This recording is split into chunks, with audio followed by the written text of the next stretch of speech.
Hello friends, इस video में हम जनरल फाइनेंशियल रूल्स का चैप्टर 2 करेंगे।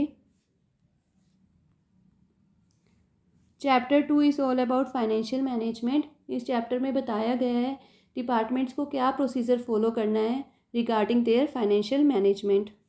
तो इसे देख लेते हैं। सबसे पहले हमें कुछ कॉन्स्टिट्यूशन के आर्टिकल्स देखने हैं। कॉन्स्टिट्यूशन के आर्टिकल 283 के क्लोज 1 में बोला है कि जब भी गवर्नमेंट का कोई भी मनी रिसीव करती है या गवर्नमेंट के बिहाफ पे मनी रिसीव की जाती है तो उसे विदाउट डिले गवर्नमेंट अकाउंट में डिपॉजिट करना है। और आर्टिकल 150 क्या कहता है कि गवर्नमेंट अकाउंट को किस फॉर्म में रखा जाएगा, ये कौन प्रिस्क्राइब करेगा? प्रेसिडेंट।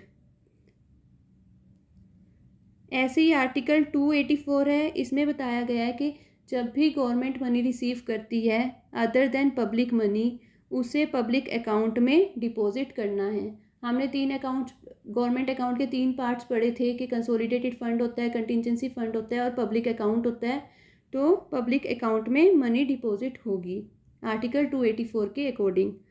ऐसे ही सुप्रीम कोर्ट होता है जो हमारा, या दूसरे कोर्ट्स हैं, मैं अभी हाई कोर्ट की बात नहीं कर रही, सिर्फ सुप्रीम कोर्ट या बाकी जो कोर्ट हैं उनमें जब भी मनी रिसीव होती है तो वो किस में जाती है? पब्लिक अकाउंट ऑफ इंडिया में। ऐसे ही जो हाई कोर्ट का मनी है वो किस में जाएगा? पब्लिक अकाउंट ऑफ स्टेट में। तो आपको ये तीनों आर्टिकल्स अच्छे से करने हैं। आर्टिकल 150, आर्टिकल 283 का क्लोज 1 एंड आर्टिकल 284। आर्टिकल 150 तो आपको PC5 में भी हेल्प करेगा। हमने आर्टिकल्स देख लिए। अब हमें देखने हैं कि कुछ रूल्स हैं जो बताते हैं कि किन हेड ऑफ अकाउंट्स में मनी डिपॉजिट होगी या विड्रॉल होगी। तो कौन से वो रूल्स हैं? एक है government accounting rules 1990, central government account receipt and payment rules 1983, और कई बार गवर्नमेंट अपने जनरल या स्पेशल ऑर्डर से भी प्रोविजंस बना देती है। ये जो दोनों रूल्स हैं ये PC8 के सिलेबस का ही पार्ट है। कई बार ऐसा होता है कि जो गवर्नमेंट का पैसा है वो रिकवर नहीं हो पाता, तो उसकी एडजस्टमेंट करने के लिए प्रॉपर ऑर्डर्स लेने पड़ते हैं किसी कॉम्पिटेंट अथॉरिटी से। जब तक कॉम्पिटेंट अथॉरिटी ऑर्डर्स नहीं देती एडजस्टमेंट के, तब तक कोई एडजस्टमेंट नहीं कर सकते। जो डिपार्टमेंट्स की ड्यूटी होती है रेवेन्यू कलेक्शन की, उनके कंसर्न जो HOD होते हैं या एडमिनिस्ट्रेटर होते हैं, उनकी रिस्पॉन्सिबिलिटी है कि वो फाइनेंस मिनिस्ट्री को इन्फॉर्म करें कि कितनी प्रोग्रेस चल रही है उनकी कलेक्शन की, जो रेवेन्यू का कलेक्शन करना है उसकी क्या प्रोग्रेस चल रही है, और अगर कुछ वेरिएशंस हैं उस कलेक्शन में बजट एस्टीमेट से तो उसकी भी पूरी इंफॉर्मेशन फाइनेंस मिनिस्ट्री को प्रोवाइड करना। ये किसकी ड्यूटी है? डिपार्टमेंट के HOD की। Next topic is rent of buildings and lands. इसमें देख लेते हैं क्या कहता है ये टॉपिक। कई बार जब CPWD की जो बिल्डिंग्स हैं वो सिविल डिपार्टमेंट्स को अलॉट कर दी जाती है फॉर मेंटेनेंस, तब जो सिविल डिपार्टमेंट का कंसर्न HOD होगा उसकी रिस्पॉन्सिबिलिटी है कि वो देखे प्रॉपर रिकवरी हो रही है कि नहीं हो रही रेंट की जो रिकवरी की रिस्पॉन्सिबिलिटी है वो किसकी हो जाएगी? उस डिपार्टमेंट के HOD की। और जो ये रेंट है उसकी असेसमेंट या रिकवरी के जो रूल्स हैं वो CPWD वाले ही फॉलो होंगे।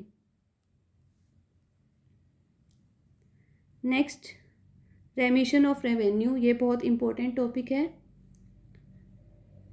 जो गवर्नमेंट का रेवेन्यू है उसका क्लेम कई बार रेमिट कर देते हैं, लेकिन वो सिर्फ तभी होता है अगर किसी कॉम्पिटेंट अथॉरिटी की सैंक्शन मिले। Without sanction of competent authority कोई भी क्लेम हम रेमिट नहीं कर सकते। ठीक है, ये बहुत ज़्यादा इंपॉर्टेंट है, तो ध्यान रखना कि ज़रूरी है कि सैंक्शन मिले पहले।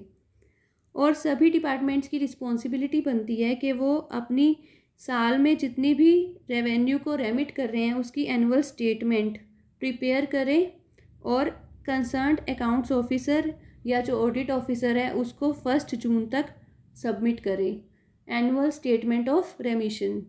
और ये कौन करते हैं? डिपार्टमेंट का जो HOD है उसकी रिस्पॉन्सिबिलिटी है। ये सभी डिपार्टमेंट्स को करना पड़ता है, लेकिन कुछ एक्सेप्शंस हैं, ये देख लेते हैं। इम्पोर्टेंट है क्योंकि आपको भी पता है एक्सेप्शंस से हमेशा क्वेश्चंस बनते हैं, तो ये इम्पोर्टेंट है। मैंने बोला कि सभी डिपार्टमेंट्स बनाते हैं, लेकिन सिर्फ एक डिपार्टमेंट है, डिपार्टमेंट ऑफ पोस्ट, जिसे ये जो स्टेटमेंट है एनुअल स्टेटमेंट ऑफ रेमिशन, इसे सबमिट नहीं करना होता। और जो रेमिशंस की वैल्यू 1000 रुपीज़ से कम होती है उनको भी इन स्टेटमेंट्स में इंक्लूड नहीं करते। इस बार भी क्वेश्चन पूछा गया था कि कौन सा डिपार्टमेंट है जिसे अपनी रेमिशन की एनुअल स्टेटमेंट सबमिट नहीं करनी होती, तो उसका आंसर डिपार्टमेंट ऑफ पोस्ट था। ये दोनों पॉइंट्स बहुत इंपॉर्टेंट हैं। जो रूल्स डिफाइन करते हैं रेमिशंस को और अबेंडनमेंट ऑफ रेवेन्यू को, वो कौन देते हैं? Department of central government and administrators, ये रूल्स को डिफाइन करते हैं। अब ये देख लेते हैं कि कई बार कुछ मैटर्स में जो मिनिस्ट्री ऑफ फाइनेंस है ना, उसकी प्रायर कंसेंट लेना बहुत ज़रूरी होता है। किन किन मैटर्स में? जो मैटर्स में इन्वॉल्वमेंट होती है रेमिशन ऑफ रेवेन्यू की, ठीक है, उनमें, या फिर कुछ मैटर्स जिनमें इन्वॉल्वमेंट होती है कि लैंड की ग्रांट होती है, लाइसेंस की ग्रांट होती है, या फिर कंसेशन वगैरह की, तो उन मैटर्स में भी मिनिस्ट्री ऑफ फाइनेंस का प्रायर कंसेंट लेना पड़ता है डिपार्टमेंट को। नेक्स्ट, ये जो रूल है 21 GFR का, ये बहुत इम्पोर्टेंट है। इसका रूल नंबर याद रखना, रूल नंबर 21। और क्या कहता है ये? Standards of financial propriety. इसमें बताया गया है कि जो भी गवर्नमेंट ऑफिसर जिसकी रिस्पॉन्सिबिलिटी है एक्सपेंडिचर सैंक्शन करने की, जिसके पास अथॉरिटी है एक्सपेंडिचर सैंक्शन करने की, वो गवर्नमेंट के पैसे को खुद के पैसे की तरह ही ट्रीट करे। ऐसा ना हो कि जब वो सैंक्शन कर रहा है डायरेक्टली इनडायरेक्टली उसे खुद को बेनिफिट हो रहा हो उस एक्सपेंडिचर से, या फिर एक पर्टिकुलर पर्सन के बेनिफिट के लिए वो सैंक्शन कर रहा हो, तो उसे प्रॉपर जजमेंट लगानी है और पब्लिक जो गवर्नमेंट का पैसा है उसकी वेस्टेज को बचाना है। तो ये रूल नंबर 21 आप ध्यान रखना, स्टैंडर्ड्स ऑफ फाइनेंशियल प्रोप्राइटी। जो फाइनेंशियल पावर्स होती हैं गवर्नमेंट की, उन्हें हमने वेरियस सबऑर्डिनेट अथॉरिटीज़ को डेलीगेट किया गया है। और किसके थ्रू? DFPR के through, delegation of financial power rules के थ्रू जो फाइनेंशियल पावर्स हैं गवर्नमेंट की, उन्हें डेलीगेट किया गया है वेरियस अथॉरिटीज़ को। लेकिन कुछ फाइनेंशियल पावर्स हैं गवर्नमेंट की जो अभी तक डेलीगेट नहीं की गई, तो वो किसके पास रहती हैं? वो सिर्फ फाइनेंस मिनिस्ट्री के पास ही हैं वो पावर्स, ठीक है। तो आपको याद रखना है ये चीज़। Next is responsibility of controlling officer. जो डिपार्टमेंट का कंट्रोलिंग ऑफिसर होता है उसकी ड्यूटी है कि वो देखे कि जो एक्सपेंसेस हैं वो बजट से एक्सीड ना करें, पब्लिक इंटरेस्ट में हो, और जिस पर्पस के लिए फ़ंड्स प्रोवाइड किए गए हैं उसी पर्पस के लिए वो खर्चे जाएं, और देखे कि प्रॉपर मैकेनिज़्म है कि वेस्टेज ना हो रही हो या लॉस ना हो पब्लिक मनी का। अब जब भी कोई फाइनेंशियल सैंक्शन या ऑर्डर इशू होता है तो उसे हमें अकाउंट्स ऑफिसर और ऑडिट ऑफिसर को भी कम्युनिकेट करना पड़ता है। जब भी कोई भी फाइनेंशियल सैंक्शन इशू करेगी अथॉरिटी, तो उसे साथ के साथ किसे इंटीमेट करना पड़ेगा? अकाउंट्स ऑफिसर या जो ऑडिट ऑफिसर है डिपार्टमेंट का, उसको। कुछ केसेस में ये जो सैंक्शंस होती हैं वो ऑडिट ऑफिसर को कम्युनिकेट करने की ज़रूरत नहीं होती। तो वो देख लेते हैं किन केसेस में। अगर कोई पोस्ट की क्रिएशन, एबोलिशन या कॉन्टिन्यूएशन की सैंक्शन हो, तब किसी गैजेटेड नॉन गैजेटेड ऑफिसर की अपॉइंटमेंट या प्रमोशन की सैंक्शन, या कंटिजेंट एक्सपेंडिचर की सैंक्शन हो रही हो, एडवांसेस का ग्रांट दे रहे हो एम्प्लॉयज़ को, या GPF का पेमेंट या विड्रॉल की सैंक्शन होती है, इन केसेस में हमें ऑडिट ऑफिसर को एंडोर्स करने की ज़रूरत नहीं है। नेक्स्ट देख लेते हैं लैप्स ऑफ सैंक्शंस। ये बहुत इंपॉर्टेंट टॉपिक है। कोई भी जो सैंक्शन होती है वो 12 महीनों के बाद लैप्स हो जाती है अगर उन 12 महीनों के बीच में कोई भी पेमेंट ना की गई हो, ना ही या तो पार्शियली भी ना की हो या फुली। अगर बिल्कुल भी पेमेंट नहीं होती 12 महीनों के अंदर, तो वो सैंक्शन क्या हो जाती है? लैप्स हो जाती है। अब लेकिन इसके कुछ एक्सेप्शंस हैं, इंपॉर्टेंट हैं, वो देख लेते हैं। कब सैंक्शन लैप्स नहीं होती। अगर सैंक्शन के अंदर ही बताया गया है कि सैंक्शन की वैलिडिटी कितने तक है, अगर बोला है कि सैंक्शन 24 महीनों तक वैलिड है, तो वो 12 महीनों के अंदर लैप्स नहीं होगी। ऐसे ही अगर सैंक्शन में बताया गया जो एक्सपेंडिचर है वो किसी स्पेसिफिक फाइनेंशियल ईयर में ही होगा, तब भी वो सैंक्शन लैप्स नहीं होती। परचेज ऑफ स्टोर्स की जो सैंक्शन है, अगर 12 महीनों के अंदर ही टेंडर्स एक्सेप्ट कर लिए जाते हैं या इंटेंट को सीपीओ के ऊपर प्लेस किया जाता है, सीपीओ क्या होती है, सेंट्रल परचेज ऑर्गेनाइजेशन के ऊपर अगर प्लेस कर देते हैं, तब वो सैंक्शन भी लैप्स नहीं होती। या जो परमानेंट इस्टेब्लिशमेंट की एडिशन की सैंक्शंस हैं वो भी लैप्स नहीं होती। किसी पोस्ट की अलाउंस की सैंक्शंस जो निकलती हैं वो भी 12 महीनों के अंदर लैप्स नहीं होती। तो आप देख लेना कि कौन कौन सी सैंक्शंस लैप्स नहीं होती। वैसे ये ज़रूर याद रख लेना कि 12 मंथ्स के बाद सैंक्शंस लैप्स हो सकती हैं अगर पेमेंट होली या फुली नहीं की जाती उन 12 महीनों के अंदर। Next topic is reporting of losses. ये भी इम्पोर्टेंट है। जब भी कभी पब्लिक मनी का लॉस होता है या गवर्नमेंट प्रॉपर्टी का लॉस होता है, चाहे उसकी रिकवरी भी हो चुकी हो या मतलब उसे सेटल डाउन भी कर दिया हो, तब भी उसकी रिपोर्टिंग करनी ज़रूरी है। और किन किन को रिपोर्ट करना ज़रूरी है?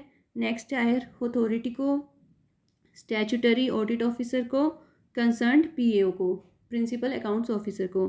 ठीक है, चाहे वो लॉस ठीक भी कर दिया है लेकिन तब भी कंसर्न्ड अथॉरिटी को रिपोर्ट करना पड़ेगा। किन किन को? 3 जनों को, नेक्स्ट हायर अथॉरिटी को, स्टैट्यूटरी ऑडिट ऑफिसर को और कंसर्न्ड पीएओ को। अब कुछ एक्सेप्शन है किस केसेस में रिपोर्ट करना ज़रूरी नहीं है। जो 10,000 तक के लॉसेस होते हैं उन्हें पैटी लॉसेस बोलते हैं और उन केसेस में रिपोर्ट करना ज़रूरी नहीं है। अगर रेवेन्यू का लॉस किसकी वजह से हो रहा है कि असेसमेंट ही गलत की गई थी, बाद में पता लगा, या फिर लॉ का गलत यूज़ किया गया, या फिर जो टाइम बार्ड क्लेम्स थे उनका रिफंड की वजह से लॉस हो रहा है, तो उन केसेस में रिपोर्ट करना ज़रूरी नहीं है। जिन केसेस में सीरियस इरेगुलरिटीज़ होती हैं उन केसेस की रिपोर्टिंग किन किन को की जाती है? फाइनेंशियल एडवाइज़र को, चीफ अकाउंटिंग अथॉरिटी मतलब सेक्रेटरी जो होता है डिपार्टमेंट का उसको, और कंट्रोलर जनरल ऑफ अकाउंट्स को। तो आपको ध्यान रखना है किस केस में किन को रिपोर्ट करना है, इससे क्वेश्चंस बनते हैं। जो रिपोर्टिंग होती है वो 2 स्टेजेस में होती है। फर्स्ट स्टेज में इनिशियल रिपोर्ट बनती है जिसमें सिर्फ बताया जाता है कि लॉस हुआ है। सेकंड स्टेज में फाइनल रिपोर्ट बनती है, उसमें बताया जाता है कि लॉस कितना हुआ है, लॉस किस वजह से हुआ, किस टाइप का लॉस है और उसकी रिकवरी के क्या चांसेस हैं। कई बार जो होता है डिपार्टमेंट का एचओडी वो अपने एंड पे रिपोर्ट को डिस्पोज ऑफ नहीं कर पाता, तो उन केसेस में मिनिस्ट्री ऑफ फाइनेंस को सबमिट करनी पड़ती हैं। अगर किसी गवर्नमेंट सर्वेंट की गलती की वजह से कोई लॉस होता है तो जिस गवर्नमेंट के अंडर डिपार्टमेंट आता है उस गवर्नमेंट को वो लॉस बियर करना पड़ता है। अगर वो सेंट्रल गवर्नमेंट का डिपार्टमेंट है तो वो लॉस किसे होगा? सेंट्रल गवर्नमेंट को। अगर वो डिपार्टमेंट स्टेट गवर्नमेंट का है तो स्टेट गवर्नमेंट को। ठीक है, अगर उस गवर्नमेंट सर्वेंट से रिकवरी कर लेते हैं कैश में, तो वो जो रिकवरी हुई है उसका बेनिफिट किसको मिलेगा? उसी गवर्नमेंट को जिसका वो डिपार्टमेंट था। अगर गवर्नमेंट मनी का जो लॉस है वो इरेगुलर इशू ऑफ चेक्स की वजह से हो रहा है या अकाउंटिंग में गलती की वजह से हो रहा है, तो किसे रिपोर्ट करना है? कंट्रोलर जनरल ऑफ अकाउंट्स को, सीजीए को।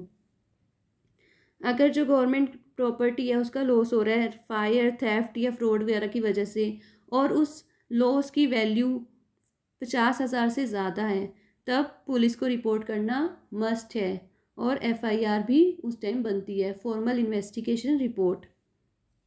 ये इंपॉर्टेंट पॉइंट है, इस पर क्वेश्चन आया हुआ था। अगर इमूवेबल प्रॉपर्टी का लॉस होता है फायर फ्लड की वजह से और उस प्रॉपर्टी की वैल्यू 50,000 से अबव है, तब रिपोर्ट करना पड़ता है गवर्नमेंट को through proper channel. Next is, जो भी हमारे डिपार्टमेंट्स होते हैं उनकी जो ड्यूटी बनती है कि वो अपने कंसर्न अकाउंट्स ऑफिसर या ऑडिट ऑफिसर को प्रॉपर फैसिलिटीज़ प्रोवाइड करें, इंफॉर्मेशन रिकॉर्ड्स वगैरह प्रोवाइड करें जब भी उन्हें चाहिए, उनको पूरी तरह से हेल्प करें, अपनी सभी इंफॉर्मेशन प्रोवाइड करें जब भी उन्हें ज़रूरत होती है उन सब की।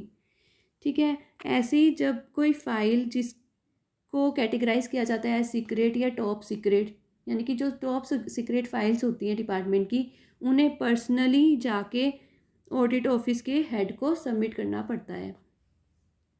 Chapter is over. आप इसके क्वेश्चंस लगा के देखना, थोड़ा डिफ़िकल्ट चैप्टर भी है और इम्पोर्टेंट भी है, तो आपको अच्छे से आ जाएगा अगर आप क्वेश्चंस भी ट्राई करोगे।